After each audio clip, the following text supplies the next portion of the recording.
Welcome to The Lock Shop with Nielson and Hustler, powered by Coolbet Canada.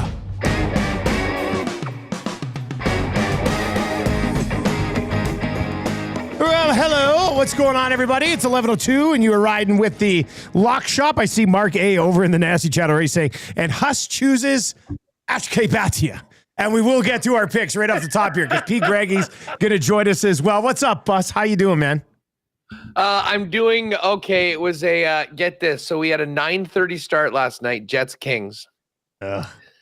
We all show up, get together with the fellas, a little late, tried to mix in a nap before the game. Game starts, all right, 9:30, let's get going. And a 20-minute ceremony for Nick Nixon retiring for 45 years as the voice of the Kings. The game didn't get going close to 10 o'clock last night. So it was a quick turnaround today, but I'll tell you what, I have been with the Masters next week. Yeah. I have been in the lab. I've been trying to, you guys kept there. And listen, Patty and you raised the bar with Min Woo last week. We've delivered some dubs. I wasn't on Min Woo as a big chef guy. There was some reflecting. I spent a long time Sunday night looking at myself in the mirror, although I was pumped with Wyndham Clark, who did cash the 30% boost. So I'm ready for the Valero, and I'm already thinking Masters for next week. I cannot wait for Augusta, but we'll see if somebody can punch their ticket this week to Augusta that doesn't have one, kind of a la Corey Connors a few years ago. We're going to bring in Pete Greggy early in the golf show this week because he's got a meeting in like 25 minutes, and then we'll hit our NHL stuff from last night. CFL has a new commish. We'll get to the NHL slate tonight. But let's bring in Pat Gregoire from Coolbet. Coolbet, of course, big golf guys. What did I see coming down the pipe earlier this morning, Patty? Yes. So what was that? Sorry? What I see earlier this morning with PGA Canada? RBC. Oh, yes. Yeah, we're the official national betting partner with PGA of Canada and the RBC Scramble. So if you're not aware, PGA Canada, basically the association of all the professional golfers, but the RBC Scramble, probably one of the coolest events in all of golf. Have you played? I have not played. Definitely now that we've got our skin in the game. I don't know if I'll be good enough to qualify for the big one, to be quite honest. That's why it's a scramble. You just find good partners, as you guys know, and quite the good golfer. Yeah, that's right. He's the number one draft pick on the Coolbet team. Yeah, maybe we'll put a Coolbet team together. Basically, yeah, there's a bunch of different regionals, and the big event, the finals, is at Cabot on the East Coast, that beautiful golf course there. So I'm not too sure which Cabot it is, if it's the Links or which one it is. But does it matter? Really, really excited. Does it matter? It doesn't matter. Like it doesn't matter. It doesn't matter. I got to tell you guys. A few of my buddies won that. Wow! And got the trip out to Cabot. Of course they did. And listen, the photos of the course, of the way that they were treated, listen, for guys that are not pros, that just love to go out there and hack around with their buddies or play nice courses that are good players, this might be the most unique and coolest opportunity for an amateur golfer really to play in. And obviously it's competitive.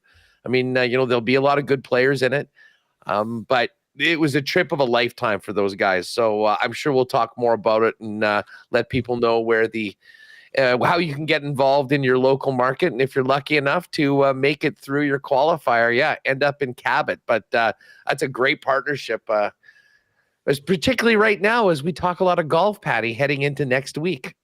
You said it, man. It's a great time. Now this is where all the casuals come out of the woodwork with the season. Us three, we've been grinding out winners all season long. So that's fine. They can come in, but this is where truly you earn your mark. I saw the Masters schedule, the TV schedule come out yesterday. If you haven't already, folks, re-download that app. The best app. That is an amazing app. The Masters app is perfect, man. I haven't done it yet. Yeah, every time I have the Masters app, I'm like, I can't believe this technology is out there for golf on an app. Like, I know. It's so good. I love it. Zero excuse to miss a shot, to be quite frank. Right. So. It's true. I've everybody has like anyway, I meet with a buddy Thursdays of the Masters. Every year we go, we have some drinks, we watch coverage at some pub in the afternoon. And then I see him like 2 or 3 other times all year.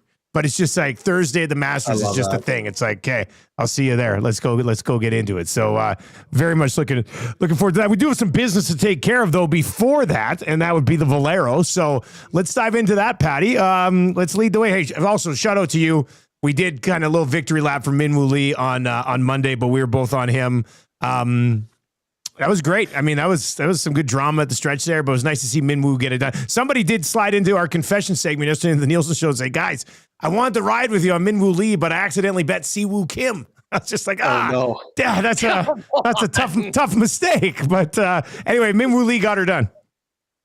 That is hilarious. I do believe, I'll have to double check, but I think Siwoo Kim might be one of these golfers that actually have to win this tournament or have a good showing here in order for him to make the Masters. So maybe I've seen some people picking him actually. Like I've seen some people. Yeah.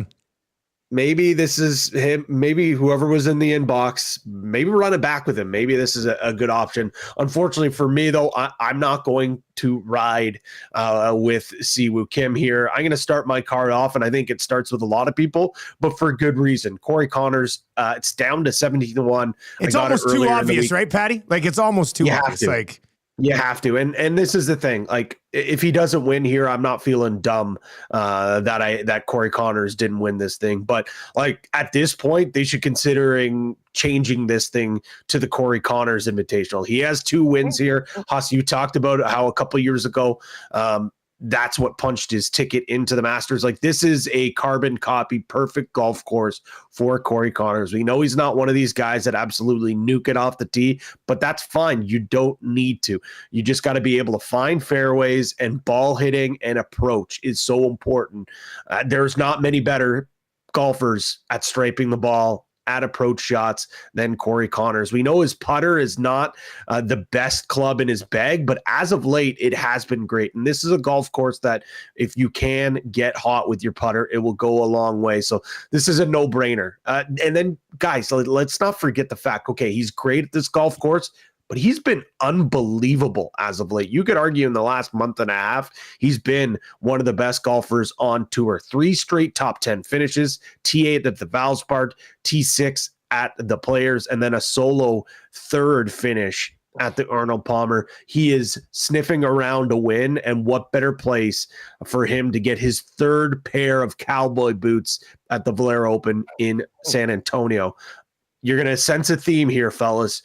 Champions, returning champions. I'm going to run it back with Akshay Bhatia. I won here with him last year. I have no choice but to ride him here as well. Again, another guy who's a flusher.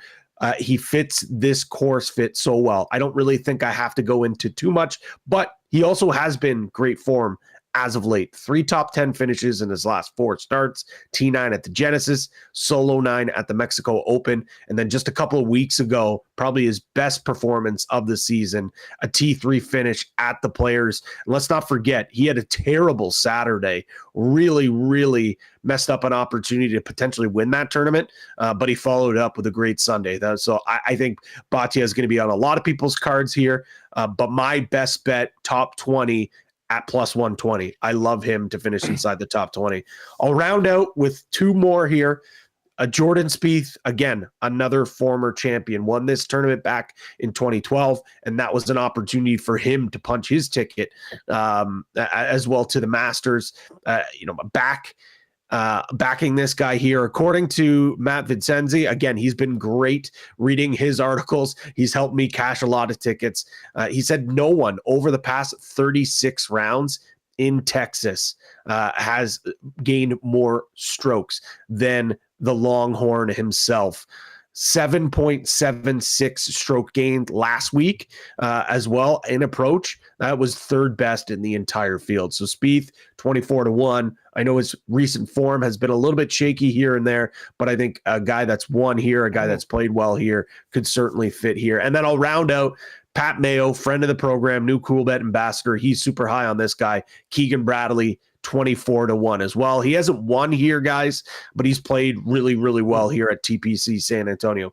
In 6 visits, He has 3 top 25 finishes, T23 and a T8 in his last 2 visits here. He wasn't here last year, but in 2023, he finished inside the top 10. Again, another flusher, a guy that's not super long off the tee, but he always finds fairways. He is a guy that I think fits this course really well. Yeah, speaking of the PME, he's actually jumping on WST today. We're going to be getting his thoughts on this weekend, Masters coming up, and of course a chance for cool bettors outside of Ontario to maybe join the fellas for a big weekend for the Canadian Open. And again, we'll have the link in the description for that contest as well.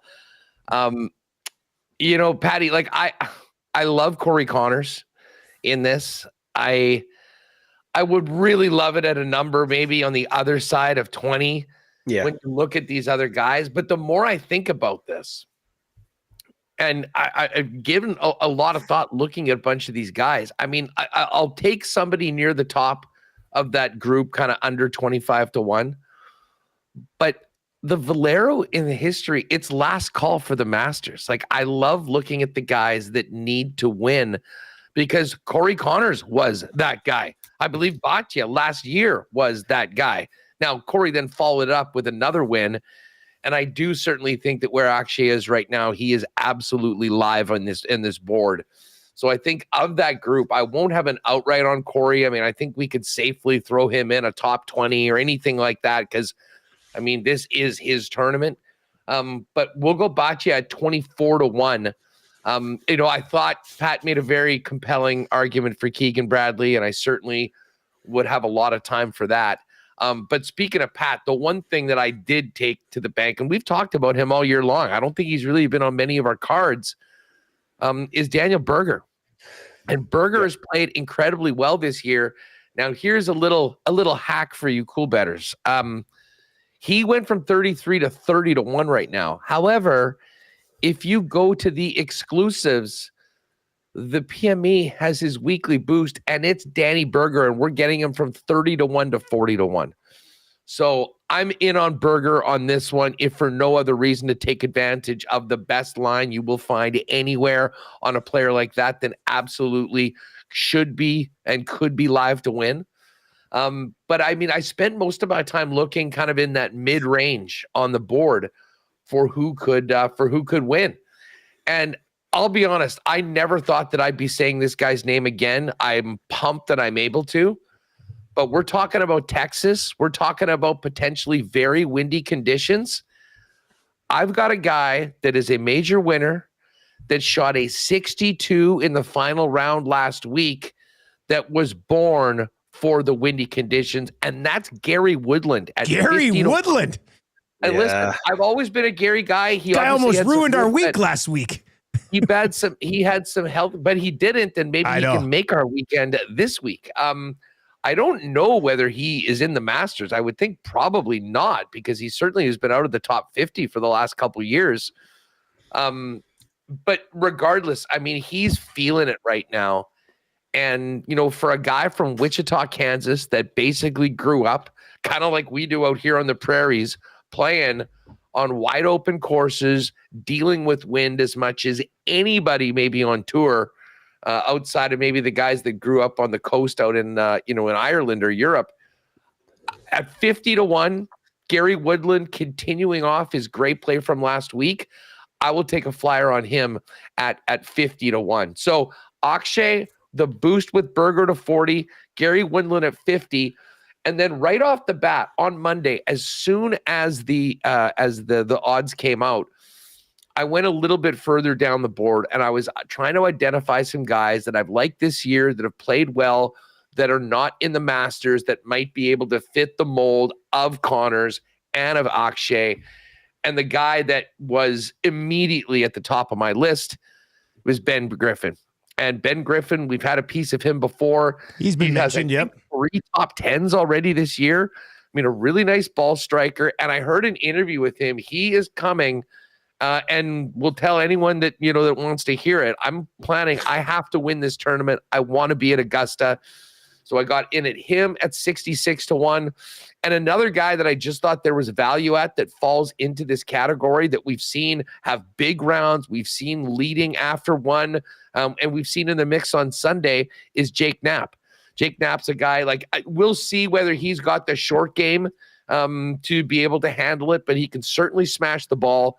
66-1, has had a really good year on tour right now. The guy that I like the most, though, at those bigger numbers to book their ticket is Ben Griffin. But both he and Knapp at 66-1, I took a little flyer on, thinking about a first-time winner that could book their ticket to Augusta. Yeah, Knapp's an interesting one. I looked at his name. You mentioned Berger. I've got him, I think, in the top 20. I think this is my top 20 play. It's plus 135. So I like Berger as well. I'm a little bit like, I'm the exact opposite of you, Huss, here. I'm very chalky on this one.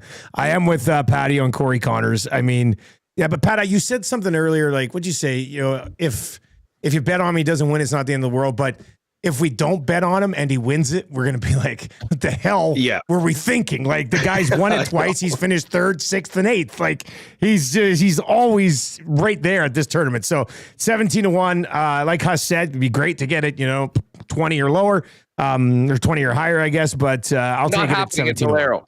Yeah, like that's going to be a short number. So 17-1 on Corey Connors. I also am on Keegan Bradley. 7 for 7 so far this year. T5, T6, 5 top 20s this year. Playing pretty well. Last time he was here, he was a T8. That was 3 years ago, I guess now. So Keegan Bradley at 24-1. And then, I am going to get on Tommy Fleetwood here at 15-1 with Tommy Fleetwood. Obviously, we know he's still looking for the big one. But he was T7 last year in his debut.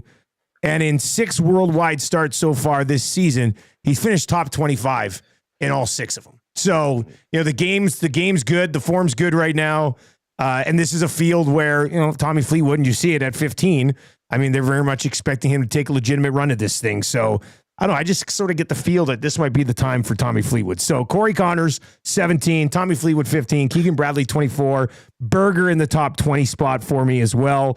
But I do think, and I know earlier in the chat, Pat, you're like, I think this parlay comes together pretty easily. And I do think the parlay comes together rather easily. Don't you guys?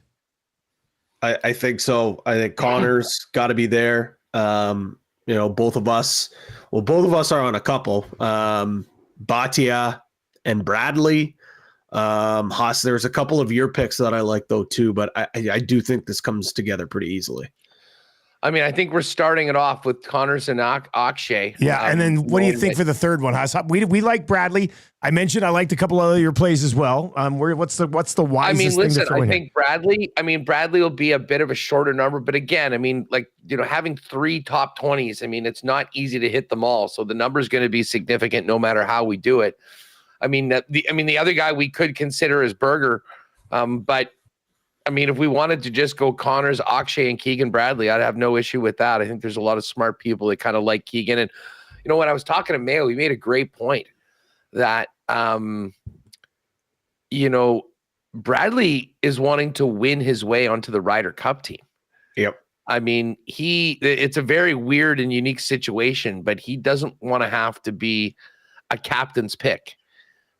So, winning a tournament like this would be huge for him. And I think we should be pretty bullish on Keegan through the rest of this year. But listen, I'm fine with either of those guys. Obviously the Bradley number is slightly shorter, but I mean, the Berger top 20, when I'm looking at it here, is the difference is only plus 120 to plus 135. So yeah, if you guys like Keegan more, obviously the odds are a little bit shorter. He's got a lot to play for right now. We can throw those guys in and bang that one out.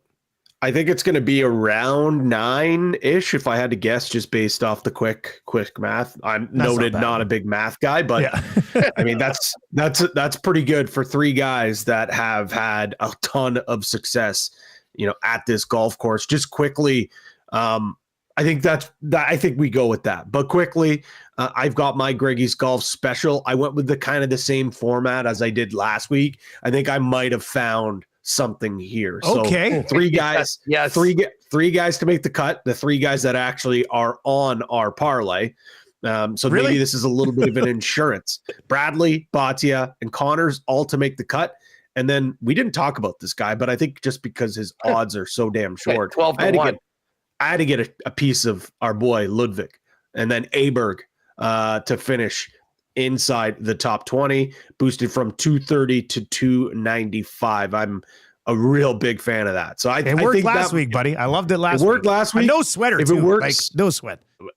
Absolute no sweat. And I think you texted, he's like, what do we need for this to come home? It's like, we need to make sure Scotty doesn't blow the Scotty Sheffield doesn't blow it. He's currently sitting T3 right now. I think we're okay. Some of the other tournament specials, if you go to that tab, Corey Connors to play in the final pairing, plus 1125. Corey Connors to be a wire-to-wire winner, a 120 to 1. So obviously a really big number there. But if you believe in Corey owning this tournament, it's worth a sprinkle. Like, and for that, if he was tied first round leader and then stay, like, he just has to have a piece of first after every round.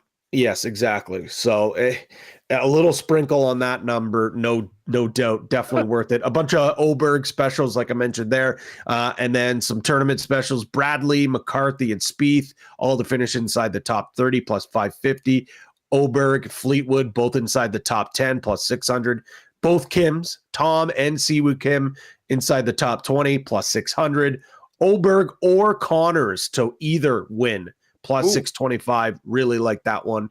And then Connors and Bhatia both inside the top 10 at plus 950. And then our friend Adam Svensson, he actually made the cut and was playing really well on Thursday and Friday, was inside the top 10, fell off a little bit on the weekend. I think this is a guy, and I'm not just saying it because he's got a Coolbet polar bear on his golf shirt, but this is a guy that I think if he can put it all together, I would not be surprised if we see him have a very successful weekend as well. So inside the top 30 plus 325, inside the top 40 plus 200. I think those numbers are crazy considering the field and considering how well he played on Thursday and Friday. Just need him to figure out the broom putter that he switched to. I think if he can start rolling some putts, we're going to see Svenny with some really good, nice finishes here. Hey, Pat, I just have to ask you, by the way, shout out to you for making us a lot of money with that run last week on Patty Knows Puck. I'll be looking forward to something getting back up there. A little wellness check. How's Jake doing right now with the tension going into tonight's Leafs-Panthers game with so much on the line? You know what? He's keeping himself busy. I haven't heard much from him. I know he's editing some videos and doing a lot of other stuff. So he's keeping himself busy, not to stress out too much here. But I'll be checking in on him because I know. I'm stressed out for it as well. But as we know, I think I wear my stressors a little bit better than our friend Jake does. What a monster game, though. When you look at the Slate tonight, this is just a huge game. Is it a straight up pickup? Yeah. 109 on both sides. Okay, I think that's moved a little bit from this morning because it's a little bit different this morning. But I'm really intrigued by this game tonight. I'm not usually excited to watch Leafs games, but this one you gotta get eyes on this one. It is gonna be great. Yeah.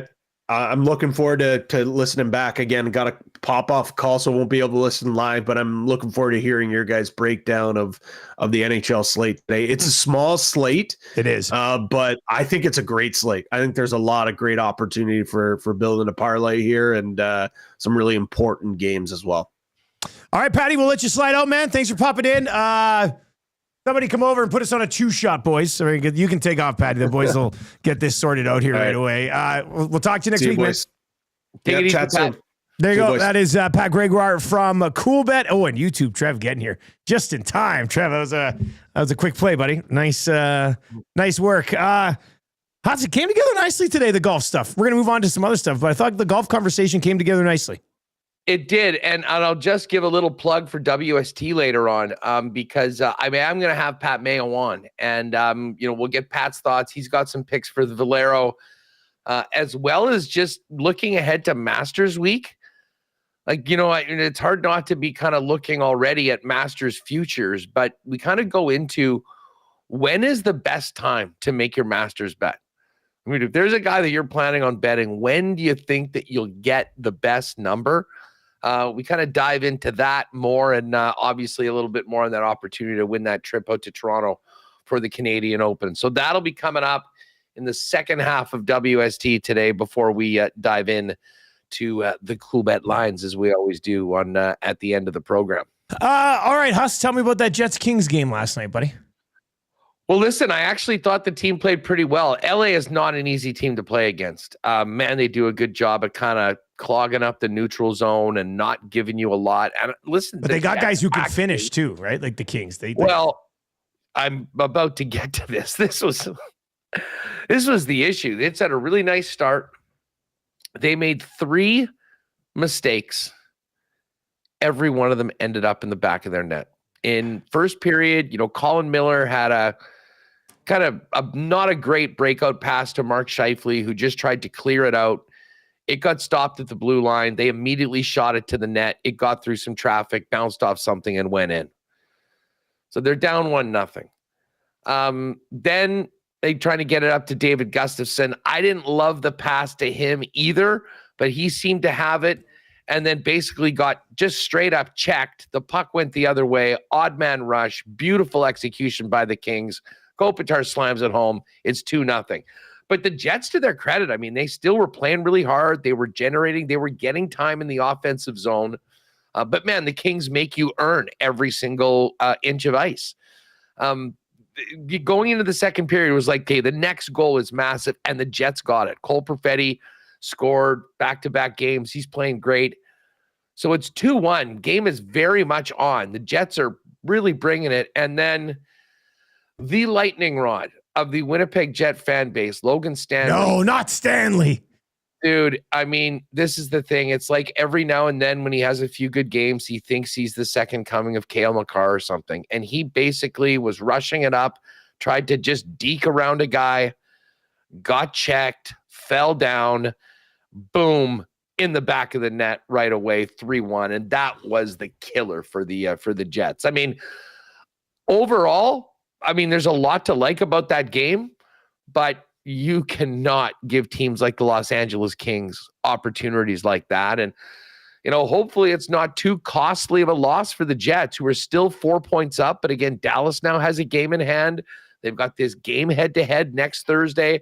They're playing Vegas, who they have not yet beat this week, and then Utah and St. Louis beforehand. So I couldn't help but notice that those numbers on the Central Division have closed big time. Jets now minus 233 favorites. Dallas plus 150. And every single game is going to have a big fluctuation on that. But Dallas just isn't losing right now. They've got a cupcake schedule. So the Jets are going to have to do it themselves and probably have to win that game next Thursday in Dallas if they want to hold on. Yeah, I think I saw somebody out of Dallas saying how the Lakers and the Mavs play next week as well. But they're like, the Jets Stars game is just bigger. Like, it's just like that's what's happened with the Mavs, obviously, but the Jets Stars game is going to be headline news next week. I'm not sure if people in Dallas really like the Mavs anymore. No, I know they're done with the Mavs. I mean, that might be why that statement was made, to be honest with you. That's a shot at the Mavs. So, but it's a huge game. It's one of the biggest regular season games in the league this season, man. It's going to be big. Well, it will be. And you know what? With the Jets losing and Draisaitl coming back and being an impact again, we've gone from a pick'em now to Draisaitl minus 169 for the Hart and Hellebuck plus 135. It seems like the odds makers are looking at this as a 2-horse race right now, but advantage Leon after last night. And hey, another nice win for the Oilers, doing it without Connor McDavid. Yeah, and it was weird because I thought their first period was awful, like just a really bad first period. They had one shot on goal in like the first 16, 17 minutes. Finished with 4 shots on goal in the first period. And you're like, man, like I just looked like it was one of those nights they're going to go through the motions. And then Wallman scores, I believe it was 17 seconds into the second. And it just sort of spurned on this second period where they did to Vegas what Vegas did to them in the first. And they score 3 times. Draisaitl again, his 52nd of the year on a sick feed from Nuge. And then in the third period, it was a pretty evenly played period, and the Oilers hang on for the win. So it kicks off a 4-game road trip. They get San Jose tomorrow night, then the huge game Saturday afternoon against the Kings, and then they wrap it with the Ducks. It's kind of their last. They got 2 more road games after that, but this is sort of their last real road trip of the season, and they really started with a bang. And as I watched, when did you see Vegas last? When did you guys, when did you watch the goal? Because I watched the Golden Knights last night, and I know they're first in the division, but I mean, it was just it was a bit of a blah game. Like there was shots for like 22-20. I didn't see anything about Vegas that makes me think they're going to be able to go through whoever comes out of Winnipeg, Dallas, Colorado. You know what I mean? Yeah, I mean, when they've got Theodore back and that blue line is healthy and everything, I mean, the way that they play playoff style hockey, but I mean, getting out of taking care of the Oilers or Kings is not going to be easy, assuming they get by St. Louis or Minnesota. Yeah. Fuck, they could have St. Louis in the first round. I know. That's no automatic win. I would be very interested if these two teams, if Vegas keeps playing okay-ish and St. Louis stays hot going to the playoffs, I'd be curious. I can't wait to see what the line would be in that series. Because a lot of people are going to be back in the Blues with the way they've been playing lately. Oh, there's no doubt about it. I mean, they won't be a huge favorite. Speaking of last night, how about the Habs? I know. They did it again. I'm looking right now at the Coolbet to make the playoffs numbers. And with that win last night by Montreal, they are now plus 110 to get in. Rangers plus 250, Blue Jackets 3-1, and Detroit way down. Detroit and the Islanders at 15-1. So it really seems like it's going to be one of those Montreal, New York, Columbus. But when you think about Montreal's schedule, for them to get 4 points out of a home and home against the Florida Panthers, I mean, those are points that I don't think anyone accounted for. So huge. And what did I tell you about Buffalo and Ottawa yesterday, Dustin? I know. It can't be.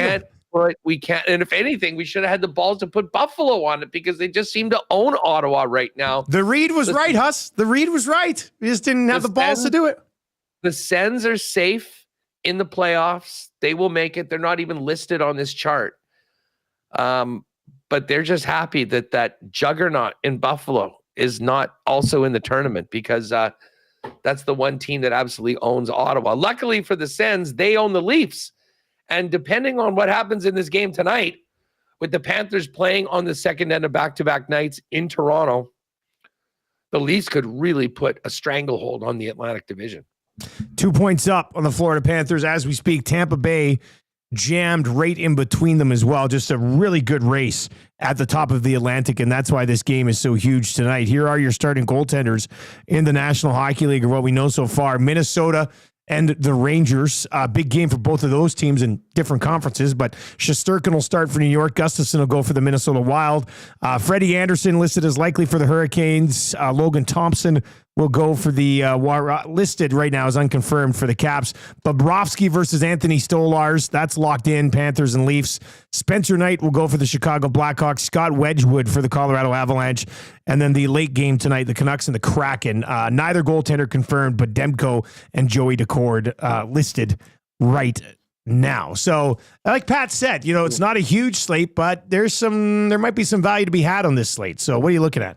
Oh, and just some awesome games. I mean, let's talk about this Florida Leaf game right off the bat. Pick them on either side. Florida, back-to-back losses to Montreal, albeit in overtime or shootouts or whatever. But and they're playing their third game in 4 nights. They've traveled in between all of these games.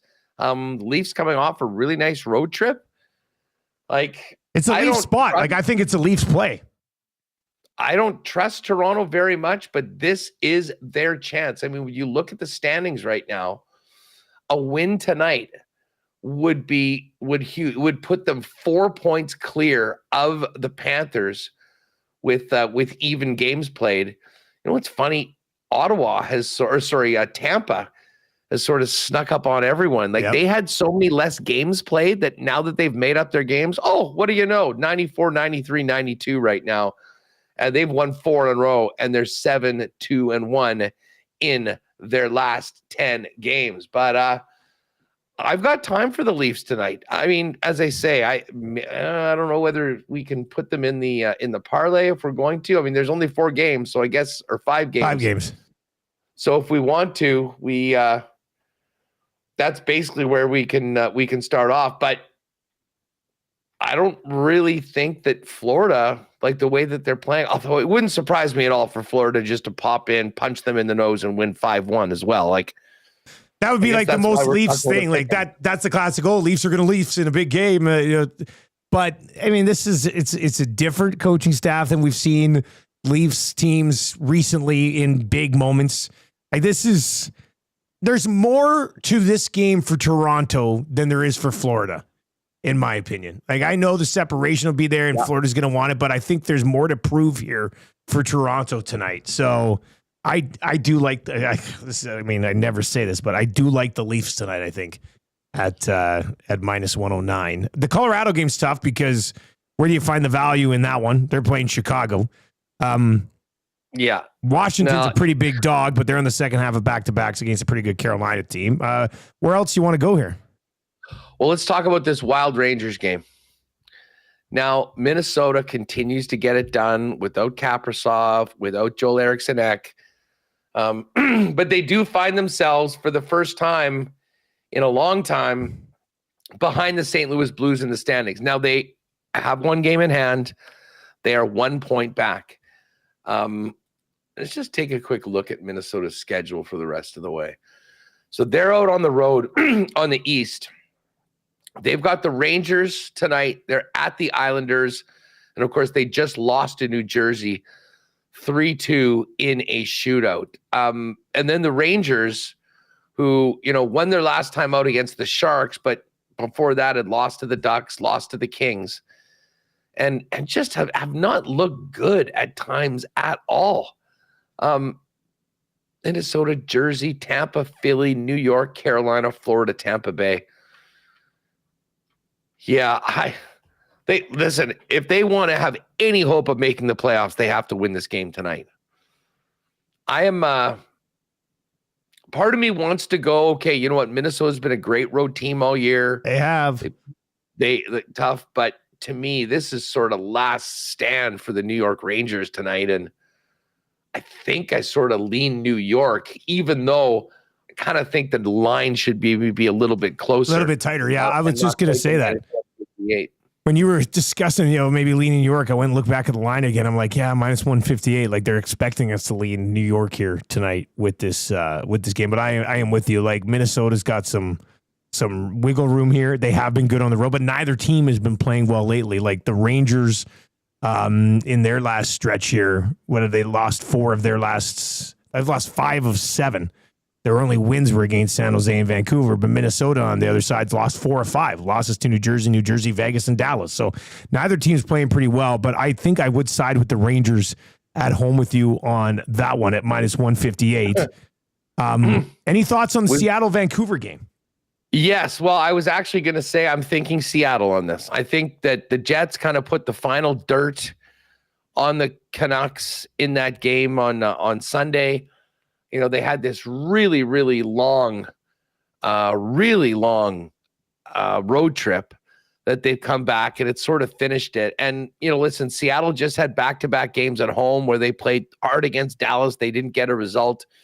They're sort of going to be loose. It's a rivalry game, at least for Seattle. I kind of like the underdog in this game, partly because I think it's all over for the Vancouver Canucks.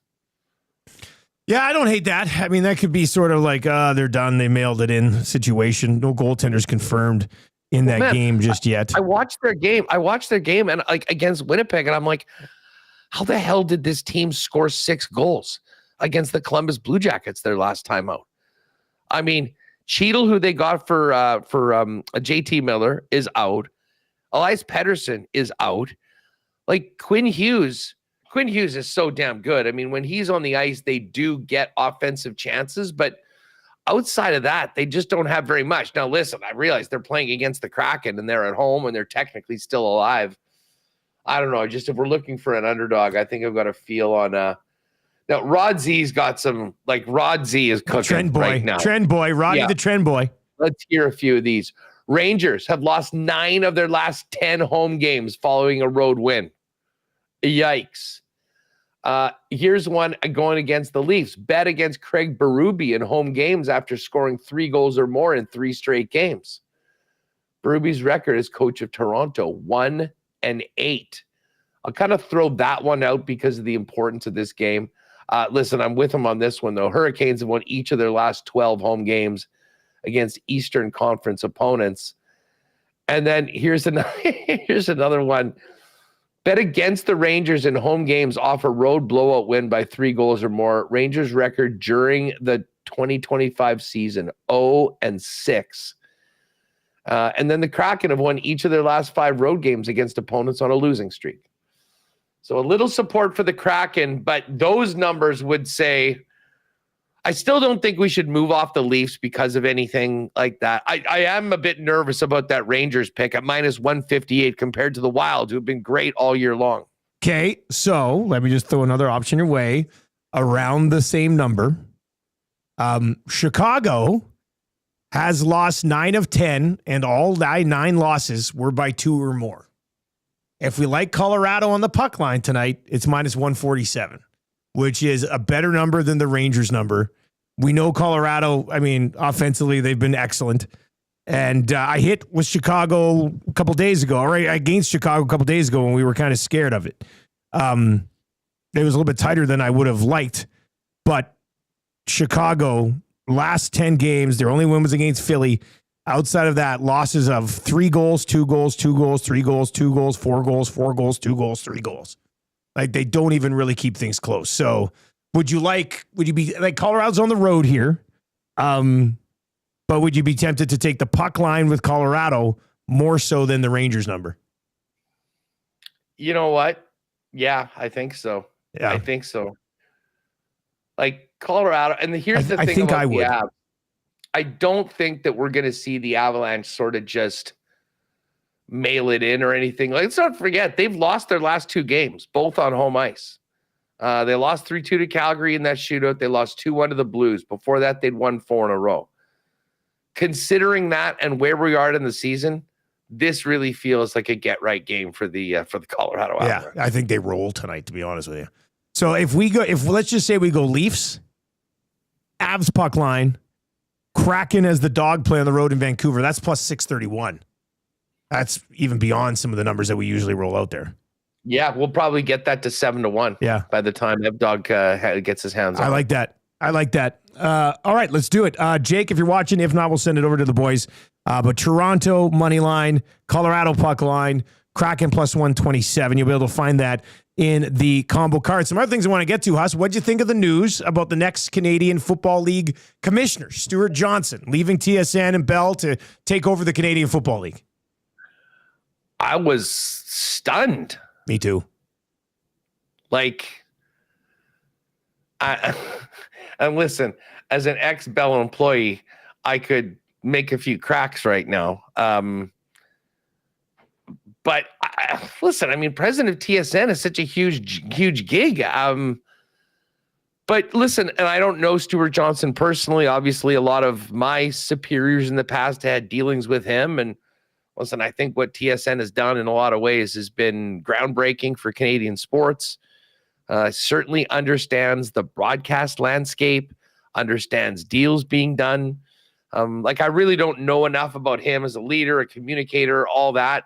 But it's a bit of a headline grabber for the Canadian Football League to have him move over. And listen, part of me thinks, like, man, if your president is leaving TSN to go to the league, now obviously they've got an incredible relationship. Great relationship there. Like, yeah. The first thing I was wondering, like, how's that going over in the TSN building? Like, geez, this is wild. Like, our leader, the president, is going to the Canadian Football League. But by all accounts, I mean, this is a guy that is, it sounds like a home run hire. Understands the broadcast world, has a great relationship with the league, and obviously with TSN as the longtime president. Would know all the ins and outs of the league. Like yeah. It's almost as perfect fit as you can get, I think, to be honest with you. Well, from the Canadian Football League side of things, on the surface, this sounds like an absolute home run hire. My biggest questions are what that means for TSN, especially in a week that Rogers just re-upped. I don't know. Did you catch any of the press conference this morning? I didn't take none of the press conference this morning. No. Gary Bettman is so funny, man. He just absolutely cracks me up. Like that, what he does to some reporters that don't properly ask a question or whatever. Like he makes a point of like letting you know that you screwed up, and then kind of taking it where he wanted to go. But it is such a fascinating time in Canadian sports media right now with these deals happening. I mean, I still have sticker shock from the Rogers hockey deal. I mean, even though I get it, there is inflation and whatnot, like what's happened with the economy, with the broadcasting, with advertising, I wasn't sure that they'd be able to get more at all, never mind basically doubling it. But it's very clear, Dusty, that conventional television is basically dead. And the one thing that will bring people to sets consistently, guaranteed, and why it is the most valuable advertising property is live sports. Live sports. And in Canada, the National Hockey League is king. You know, obviously the NFL does really well. The CFL does really well. But consistently with the amount of content, the hockey deal is the crown jewel.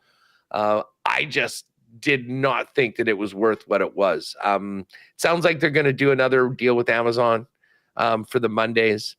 They did not rule out other potential partners piecing off of the of it. I don't think that would be TSN, but that would be the best case scenario. Like if all of a sudden TSN got Wednesday nights like that. And yeah, I think that would make most of the nation happy. TSN Wednesdays, Sportsnet dominates, everywhere else except Mondays, and they got Hockey Night in Canada. I mean, that's kind of where I thought it would be headed, to be honest with you. Right? Yeah. Well, I mean, there's only one more year of CBC. They didn't talk about that and their relationship and all that, whether Rogers wants to still use the CBC as part of it. I guess we will see. But let me ask you, as a guy that obviously does CFL games and probably would have a little bit more, I mean, what, from a CFL perspective, I mean, what do you know that the league is getting in Stuart Johnson, and how big of a hole is that back at the station? Well, I'm not going to pretend to know him. We're a few levels apart, yeah. Stu Johnston and I. I've met him a couple of times, had a conversation with him once, I think. I just chatting with some people around the CFL and TSN crew today. I mean, it's pretty much a consensus. Great move for the CFL. Not 100% sure what this means, good or bad, on the TSN side, which I think is kind of the viewpoint that a lot of people would have just from the outside looking in. I do think, and we'll see where Stu goes with the Canadian Football League being his baby now. But I mean, it has to make sense that there will be some sort of extension for the CFL and TSN in the Canadian Football League. I mean, I don't know how they can afford to not have the CFL right now, and I don't know how anybody else can pay to chip in and afford the CFL right now. So I would think it probably stabilizes that moving forward if the NHL deal yesterday didn't already do that anyway. But, we'll see who steps up and fills his shoes. But I think it's a really good, from people who I've talked to who are much, much closer to, and I mean, not a lot of guys, 3 or 4 different people over the last few hours. They all rave about him. Like, they think it's a brilliant move for the Canadian Football League. So, and the Canadian Football League, we were talking about it yesterday, on the morning show. Randy Ambrosie's leaving the league in a pretty good place. Ownership across the league is more stable than it's ever been. The salary cap was going up because revenue was up. I think if done properly, I think Stu Johnston could really take the Canadian Football League to another level, buddy. Well, I mean, I'm here for it. And I'll tell you what, if you're part of the CFL and TSN crew, like you are, and the people that are involved in those games, I think it's a huge win for them. Because, with having Stu with his tentacles inside TSN, and obviously, I mean, they've had this partnership. He's been at the forefront of it the whole time on one side of things. I think it continues on, but his leadership and that partnership with TSN, I think, has the potential to even push that that more. Maybe we'll get more Dustin Nielson on the on our television sets. Hey, man, I'll do anything. I'll call anything. Put me in front. I know you will. You know what? Last night I was sitting around, I was flipping around, and I want about calling stuff. I want to talk about something else quickly too. But I was watching pickleball on Game Plus or whatever last night. Game Plus. And I flipped to it, and it was kind of just sort of a quiet rally, and I was like, oh, this seems kind of boring. And then they started to pick it up. And then like I was listening to play-by-play. I was like, oh man, pickleball will be fun. Like, this is good. Give me some pickleball. I'm ready to go. Like, so that was fun last night. But no, I was reading this right before we started Lock Shop today. And I know, you're busy with the Jets, and I'm not sure if you're focused a ton on the NBA right now. But Jimmy Traynor wrote an article about the run that Kevin Harlan has been on the court the last week. Okay, so these are the games that Kevin Harlan, who I think, I mean, I love him at football and I love him at basketball, and I think if you can do two sports, that's where it has to start in the conversation of being like one of the best in the biz, and Kevin Harlan could definitely do that. But he had Texas Tech beating Arkansas in overtime, the second largest comeback in Sweet 16 history. Then he had the Florida Gators game, of them advancing. Then he got the Lakers and Rockets game 3 nights ago, and then he was on the Jokic 60-point game last night. Like, you're going from banger after banger in March Madness to a Lakers Rockets game that came down to the final minute, and then getting the Nuggets and T-Wolves last night, in which Jokic goes off for a 61-point triple-double. Like, as a play-by-play guy, those are runs you dream of, and Harlan's executing one of them right now. Let me tell you, when I put together my personal power poll of favorite announcers, or for instance, if I could just pick, hey, I'm watching a game, let me put my favorite guys in the booth, a strong number one is Kevin Harlan. Like, Harlan's there's a lot of great guys, and that's not taking away from anyone else. There's a lot of legends in this business that have done. He's the best. And I mean, I think of, like some of it's funny, like his greatest calls, he's done so many games. I mean, you'd have this big list. I mean, the things that are most synonymous with Kevin Harlan, the wacky things that are happened. I mean, the drunk animals on the field, the streaker. Around. Yes. And maybe the greatest call was in week 17, 2, 3, I don't know, maybe was it 4 years ago when the Chiefs needed the Patriots to lose to Miami. And it was happening at the same time. And he ended up calling both, wasn't he? Like, called the two games at the same time. And he's got so much passion for it. Absolutely love Kevin Harlan. So he's, in fact, there'll be games where I'm not really interested at all in watching that I'll tune in and stay watching just because Harlan's doing the game. He's just that good, and he's been on a phenomenal basketball run right now. I'm very jealous of him. He's my favorite to listen to, NFL included. All right, what's coming up in WST, Huss? Well, you know what? We're actually, as I mentioned, Pat Mayo's going to jump on, and we're going to be talking a little bit about the Valero. We'll get his picks for the Valero. We'll talk a little bit of master strategy and find out what he and the fellows over at Mayo Media Network have cooking for the next week. And more information on that promo, how you can, if you are betting golf for Valero, and particularly the Masters, could win a trip to the Canadian Open. So he's going to jump on. Looking forward to that. We'll have Chris Meany. See what Meany's got to say about his Habs' chances of actually making the playoffs. We'll talk a bunch of NHL there, and then we'll kind of dive into last night's game and get ready for Vegas tomorrow for the Winnipeg Jets with Murat Atesh from The Athletic. So should be a real good one coming up in just a few minutes over on our channel.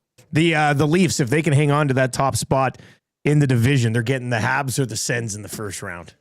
So, I mean, that would be great. If they come on, either one of those.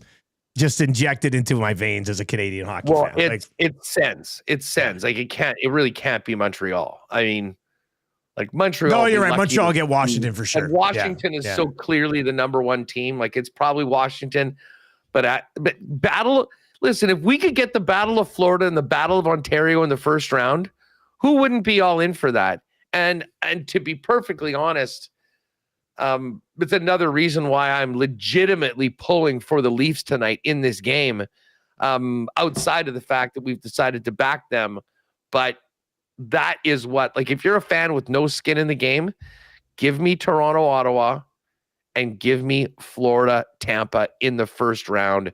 If we're going to make these matchups where we're having these divisional teams go at it, you may as well get the best ones. And I can't imagine a better setup for the first round in the Atlantic than that. WST coming up here at the top of the hour on the Winnipeg Sports Talk channel, and we will have the oil stream firing up right away here in less than 5 minutes on EST. Myself and Tom Gazzola talking you through all things Edmonton Oilers. Thank you very much for joining us in the Lock Shop today. Best of luck tonight, and we will talk to you tomorrow.